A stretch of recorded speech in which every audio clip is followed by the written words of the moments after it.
In this video, we'll talk about what HIIT is. Anyone who works out, or at least talks to others who work out, should know about HIIT. For those of you who actually are involved in HIIT, you know what it's all about. But for others, your familiarity with HIIT may only be associated with panting, sweating along with burpees, in fact, a whole lot of burpees. You may also have heard that HIIT has to do with intense moves, short breaks, and breaking an immense amount of sweat, but the truth of the matter is that HIIT is so much more than that. Yes, there is an element of high intensity as well as of interval training, but having said that, many people may do both without actually ever doing a real HIIT workout. So, to clear out the confusion, here is what HIIT truly looks like. High-intensity interval training, or HIIT, or HIIT, is a very specific type of training technique where you give everything you have during short but fierce spurts of exercise. The bursts are alternated with short and occasionally active periods of recovery as opposed to standing still. This kind of intense training raises and keeps the heart rate up while burning more fat deposits in less time. You can also get the same effect when you go for a long run, where you also kick up your heart rate and keep it up. However, the two are very different, and the results produced vary significantly. Some experts also look at HIIT as a cardio session arranged in quick bursts of really hard work, where the goal of HIIT is not only to raise your heart rate and keep it there, but also to boost the intensity of the workout.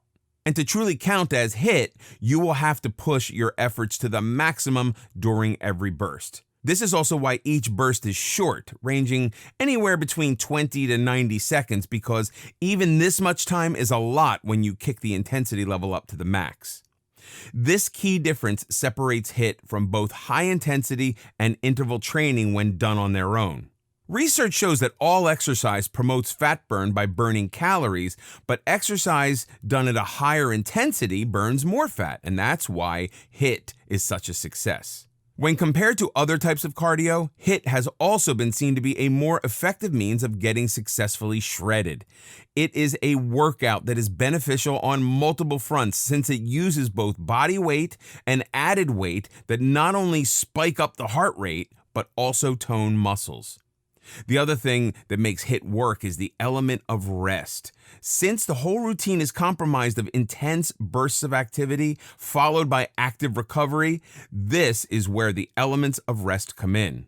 Resting between each set is an essential part of the workout because if you do not take time to recover, you will not be able to manage the next burst properly. Since you're performing at an intense level, you are forcing your body to do something it is neither used to nor comfortable with. So when the rest component comes on, you need to give it the time to prep itself to perform at its max during the next high-intensity spurt. When done correctly, HIIT is beneficial for losing fat, staying lean while adding muscle, and for improving endurance. The science behind HIIT. As mentioned earlier, HIIT aims to induce overload. That is to say, by going through strenuous exercise, training fatigues the body significantly in the hope for supercompensation. However, this supercompensation can only occur when the training overload is supported by significant recovery. Together, the two components aim to bring about physiological adaptations that lead to increased performance above the baseline. Think of it like a car engine after a long trip. Once you've reached your destination, your car engine continues to stay warm until it slowly cools to a resting temperature. The same occurrence happens in the body after a HIIT workout. Just as a car engine stays warm once it's been turned off, your body's metabolism continues to burn calories even after the workout is over.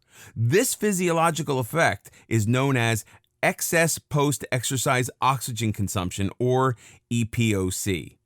The EPOC effect, also known as the afterburn effect, EPOC helps burn more calories long after finishing your workout. This occurs when the quantity of oxygen consumed after exercise exceeds that of the pre-exercise level. During recovery, energy resources need to be replenished, blood needs to be reoxygenated, while circulatory hormones need to be restored. Plus, body temperature needs to return to normal along with the breathing and heart rates. All these actions need oxygen, and so EPOC experiences an increase in calories post-exercise as compared to pre-exercise.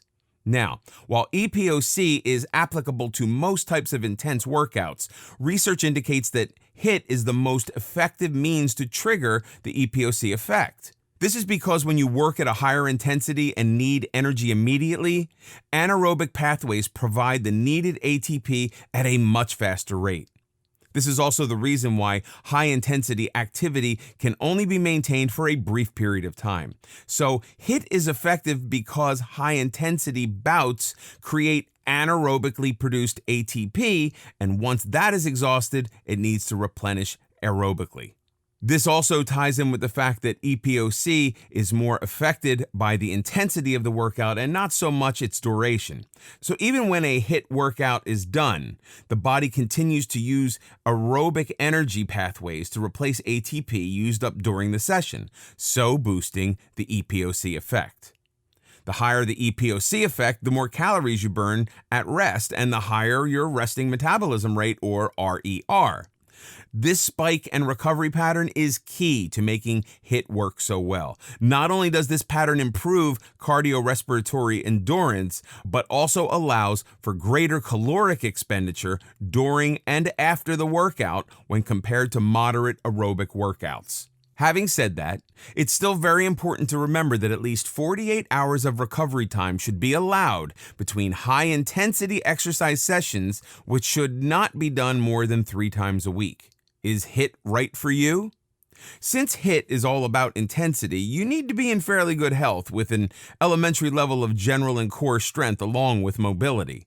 You also need to be aware of your personal physical limitations. People who want to take on HIIT should be interested in trying out a number of different exercises and be knowledgeable about performing these moves not only correctly but safely as well.